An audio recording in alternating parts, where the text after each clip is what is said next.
یہ ایک نئی صورتحال بنی ہوئی ہے، تو عوام کا رجحان ذرا جو ہے عالمی سطح پر پہنچا ہوا ہے، اوکے اس حوالے سے تھوڑا سا ویٹ ہوگا۔ سر، ہمارے ملکی حالات کس طرف جا رہے ہیں آگے؟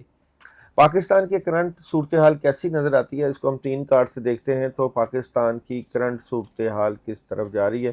اچھا جی، کرنٹ صورتحال یہ ہے کہ اس وقت تو پاکستان اپنے جو تعلقات ہیں ان کو وسعت دے رہا ہے، اوکے اور دوسرا یہ ہے کہ پانی کا مسئلہ پاکستان کے لیے مسئلہ بنا ہوا ہے، اس کی ٹینشن رہے گی، ابھی ہے، لیکن بات یہ ہے کہ اینڈ پہ پاکستان کو ہی کامیابی ملے گی۔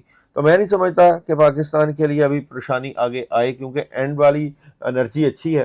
صورتحال یہ ہے کہ پاکستان نے یہ ثابت کیا ہے ان ساری صورتحال میں کہ جس طرح بہت سے ملکوں نے پاکستان کو کمزور سمجھا تھا، بالکل، لیکن یہ اس وقت جس طرح کا ہم نے اٹیک کیا انڈیا کے اوپر اور اسرائیل کو، اور ایک طرف ہم نے جو ہے رشیا کو افغانستان میں شکست دی، اور امریکہ کو بھی افغانستان میں، اور ابھی اسرائیل کو انڈیا میں، تو یہ پاکستان کے لیے ایک بہت بڑی گیم چینج پلان ہے کہ آنے والے وقت میں جس طرح یہ بلاک بنے گا، گوادر کا جو ہے آغاز ہونا اور بزنس کوریڈور کا بننا، تو پاکستان آنے والے وقت میں ایک ایشین ٹائیگر کی صورت میں تو تھا ہی، لیکن جس طرح لوگ کہتے ہیں کہ چائنا نے پاکستان کی مدد کی، میں تو یہ بھی کہتا ہوں کہ چائنا کو ضرورت ہے پاکستان کی۔ سر ویسے مدد کی ہے چائنا نے پاکستان کی؟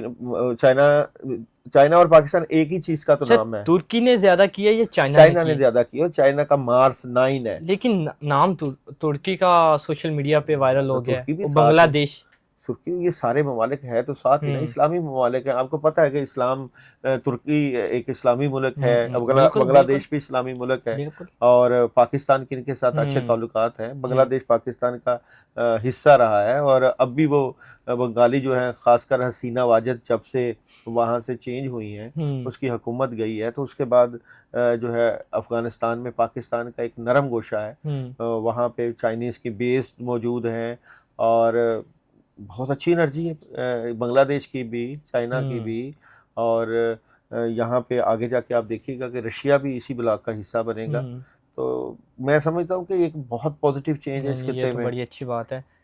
اچھا سر، مجھے بتائیے گا انڈیا کو جو دھچکا لگا ہے ان کے کیا حالات ہے اس میں؟ انڈیا کی کرنٹ انرجی دیکھ لیتے ہیں ہم 3 کارڈ سے کہ انڈیا کی کرنٹ صورتحال کیا نظر آتی ہے۔ اچھا جی، انڈیا کی کرنٹ صورتحال میں یہ ہے کہ انڈیا پاکستان کا پانی جو ہے وہ تقسیم کرے گا، اس کے اوپر ڈیم بنائے گا، اور پھر بعد میں یہ والا جو مسئلہ ہے وہ آئے گا عدالت میں، عالمی عدالت میں آئے گا، اور وہاں پہ کیا صورتحال رہے گی، تو پریشانی تو رہے گی۔ تو آنے والا وقت جو ہے یہ اتنا آسان نہیں ہے، پوری دنیا کے لیے آسان نہیں ہے، کیونکہ پوری دنیا کے لیے مشکل مراحل ہوں گے، اور ہر طرف جس طرح آپ نے دیکھا کہ فلسطین کے مسلمانوں کے اوپر جس طرح ظلم و زیادتی ہو رہی ہے، ظلم و جبر ہو رہا ہے، اسی طرح مقبوضہ کشمیر میں بھی مسلمانوں کے اوپر ظلم ہو رہا ہے، تو آنے والے وقت میں بڑی تبدیلیاں ہوں گی، اور بڑی ہیوی تبدیلیاں، کیونکہ ایک طرف امریکہ ایک بلاک بنانے کی طرف جا رہا ہے، امریکہ جو ہے جس طرح سعودی عرب گیا ہے اس نے وزٹ کیا ہے، اور اس طرح چائنیز کے صدر نے بڑے اسٹریٹ فارورڈ باتیں کی ہیں کہ اب یہ نہیں ہوگا کہ ادھر آپ چائنا سے بھی ہیلپ لو، ادھر سے امریکہ، تو دوگلی پالیسی نہیں چلے گی۔ تو جب چائنا نے ٹو دی پوائنٹ بات کر دی ہے تو پاکستان کے لیے بھی مشکل ہو جائے گا کہ امریکہ کے ساتھ چلنا، بلکہ پاکستان کو جس طرح چائنا نے سپورٹ کیا ہے انڈیا کی جنگ میں، اس طرح پاکستان کے لیے مجبوری بن گیا ہے کہ چائنا کو ساتھ رکھنا، اور چائنا کے لیے پاکستان، تو اس لیے امریکہ جو ہے اب طریقے سے پاکستان کو ڈیل کرے گا۔ ویسے بھی پاکستانی جو ہے افواج نے یہ اپنی پیشہ ورانہ صلاحیتوں سے ثابت کر دیا ہے کہ پاکستانی قوم جو ہے کسی بھی مارکے میں کم نہیں ہے، چاہے وہ فضائیہ ہو، بحریہ ہو، نیوی ہو۔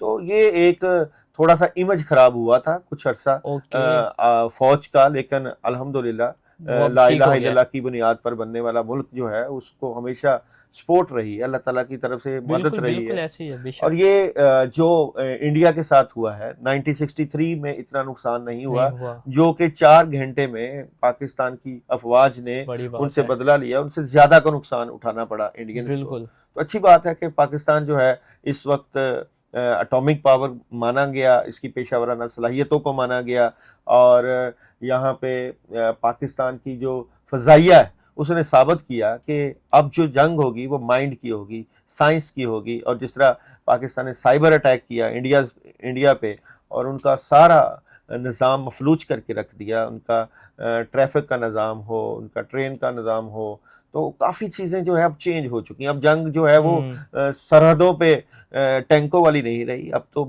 مائنڈ ہے، اب تو ٹیکنالوجی کی جنگ ہے، اب تو گھر بیٹھے جنگ لڑی جائے گی. بالکل ایسی ہے. لڑ بھی رہے ہیں ہم سوشل میڈیا پہ، ان کو ہرا دیا ہم نے ریلز نہیں، میم کی جنگ نہیں میں کہہ رہا، سوشل میڈیا میم کی جنگ. لیکن یہ بھی ایک تو جنگ آپ ہی کو ہو گئی. پتہ ہے پاکستان جو ہے وہ موت سے تو گھبراتے نہیں ہیں. پاکستان تو کہتے ہیں کہ چلیں ہم نے شہید ہونا ہے. نہیں، شہید بھی ہونا ہے، اور ویسے بھی ہمیں موت اچھی لگتی ہے. ہم نے روزانہ کی بنیاد پہ اتنے اپنے قربانیاں دی ہوئی ہیں کہ ہمیں موت سے اب ڈر نہیں لگتا. تو ہندو تو اس کو پتہ ہے کہ مرنے کے بعد پتہ نہیں اس کا کیا انجام ہونا ہے. ہمیں پتہ ہے کہ مرنے کے بعد جو ہے وہ ہمیں اللہ تعالیٰ، وہ کہتے ہیں نا کہ شہید کی جو موت ہے وہ قوم کی حیات ہے. تو شہادت جو ہے مطلوب مقصود مومن، نہ مال غنیمت نہ کشور کشائی. تو شہادت کچھ اور چیز کا لیول ہے، یہ اللہ والوں کو نصیب ہوتا ہے. ایسے ہی ہے. اچھا سر، کبھی آپ نے ایکسپیریمنٹ کیا کہ یہ دنیا کب تک رہے گی؟ کبھی دیکھا آپ نے؟ دیکھو جی، دنیا تو اس کے لیے ختم ہو گئی نا جس کی آخری رات ہو گئی. جب آپ اس دنیا سے چلے جاؤ گے تو آپ کے لیے تو وہ دن، وہ رات آخری رات ہے. تو دنیا کب تک رہے گی؟ تو قرب قیامت کی نشانیوں میں 21ویں صدی کا ذکر ہے، 22ویں صدی کا ذکر موجود نہیں ہے. تو ہم قرب قیامت کی طرف ہی جا رہے ہیں. تو جس طرح مسلمانوں کے اوپر ظلم اور زیادتی اور جبر ہو رہا ہے، پھر یہ فلسطین میں پھر دجال کا آنا، تو رستہ تو وہی ہے. تو دنیا ہم سر قیامت قریب ہے. دیکھیں، قیامت کی تو پیشن گوئی تب بھی کی گئی تھی جب تیز آندیاں چلتی تھیں، جب طوفان آتے تھے، جب سورج گرہن لگتے تھے، تو نبی کریم صلی اللہ علیہ وسلم پریشان ہو جاتے تھے کہ کہیں قیامت تو نہیں آ گئی. تو احادیث میں دیکھیں تو تب جو ہے اتنی پریشانی تھی. تو اب تو 1400 سال، 15ویں صدی جا رہی ہے، اور اب بھی ہم اس انتظار میں ہیں کہ قیامت قریب ہے. تو قیامت کا منظر نامہ جو ہر وقت ہی موجود رہتا ہے، اس کی فکر کرنی چاہیے، اپنی آخرت کی، اپنے اعمال کی فکر کرنی چاہیے کہ کسی وقت بھی جو چلا گیا اس دنیا میں اس کے لیے تو قیامت ہے نا. بالکل ایسے ہی. اچھا سر، ٹاپک تھوڑا سا چینج کرتے ہیں. اچھا سر بتائیے گا، مجھے نا نظر لگ گئی ہے، کیسے پتہ چل سکتا ہے کہ مجھے نظر لگ گئی ہے؟ نظر کی بہت سی نشانیاں ہیں جس سے پتہ چلتا ہے کہ نظر لگتی ہے. احادیث میں وارد ہے کہ نظر چلتے ہوئے اونٹ کو ہنڈیا میں ڈال دیتی ہے، اور جادو سے اوپر کا درجہ ہے نظر بد کی احادیث میں بہت سی جو ہے وہ نشانیاں ہیں. نظر بد سے بندے کی ترقی میں رکاوٹ آ جاتی ہے، اور طبیعت میں ڈسٹربنس آ جاتی ہے، کندھوں پہ وزن، کوئی کام نہیں ہوتا. بندہ جتنا بھی کام کرنا چاہے اس میں رکاوٹیں رہتی ہیں، نیگیٹیوٹی رہتی ہے، کاموں میں برکت ہی نہیں پڑتی. تو یہ کافی ڈسٹربنس ہوتی ہے نظر بد کی وجہ سے. اور اس کا باقاعدہ احادیث میں موجود ہے کہ نظر اب 2-3 طرح کی ہوتی ہے. ایک ہے حسد کی نگاہ، ایک ہے رشک کی نگاہ. تو یہ ساری چیزیں جو ہے وہ انرجی سے بیسڈ ہے.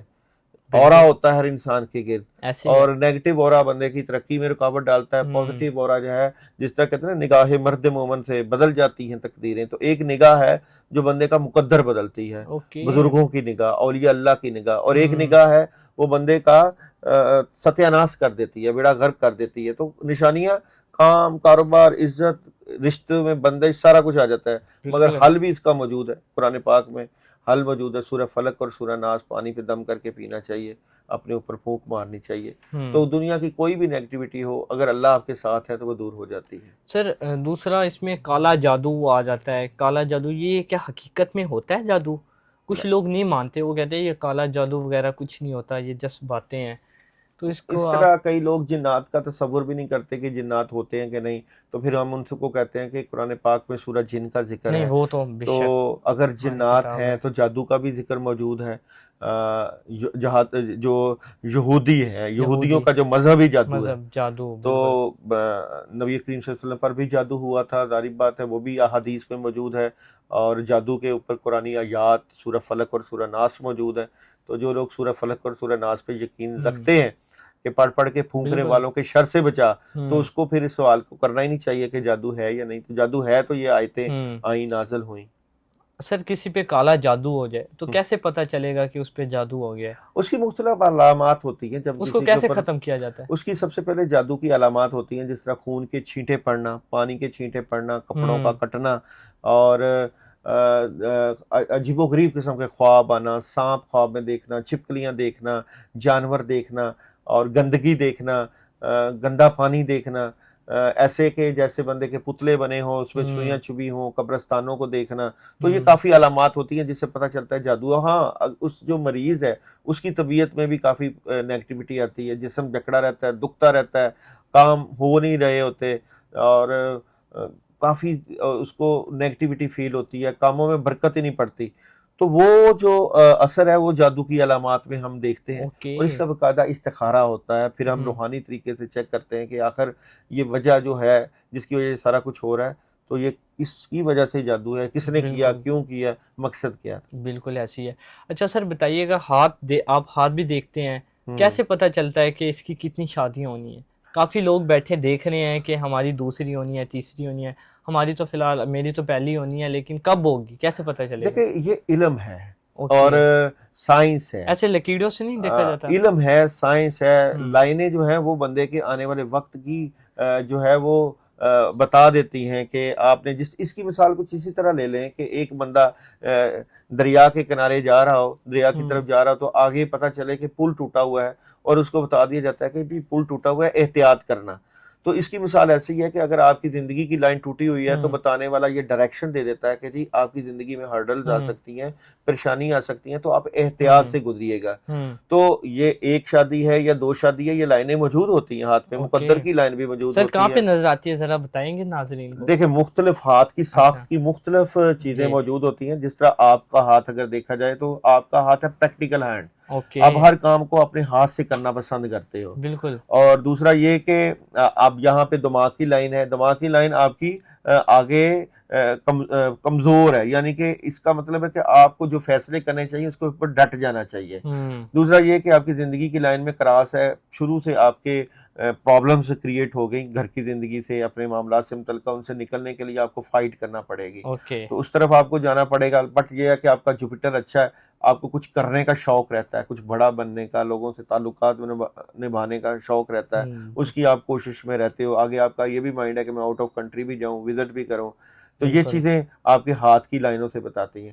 تو یہ ہاتھ کی لائنوں میں لائن کہاں پہ؟ شادی کی لائن یہ موجود ہوتی ہے، لیکن شادی کی آپ کی 2 سے 3 لائنیں. ابھی اس کا مطلب ہے کہ یہ لائنیں، بعض کا 2 لائنیں، اس کا مطلب یہ نہیں ہوتا کہ شادیاں 2 ہونی ہیں. اس کا مطلب یہ ہوتا ہے کہ پہلی لائن دوسری لائن کو سپورٹ کرتی ہے. اب یہ دیکھنے والے کو دیکھنا پڑتا ہے کہ اس کی شادی کی لائن کس طرح کی ہے. اب جو ایکسپرٹ ہوتا ہے تو وہاں پہ وہ پریڈکشن دیتا ہے کہ یہاں پہ 2 لائنوں کا مطلب یہ نہیں کہ 2 شادیاں ہیں، اس کا مطلب یہ ہے کہ ایک منگنی بھی ہو سکتی ہے اور دوسری شادی بھی ہو سکتی ہے. تو یہ چیزیں ایک ایکسپرٹ کو پتا ہوتی ہیں کہ اس کی شادی دوسری ہوگی یا نہیں ہوگی تو کتنی کامیاب ہوگی. بالکل ایسی. سر آپ کا بڑا شکریہ، آپ نے ٹائم دیا، بڑا اچھا لگا آپ سے بات کر کے. Sir thank you.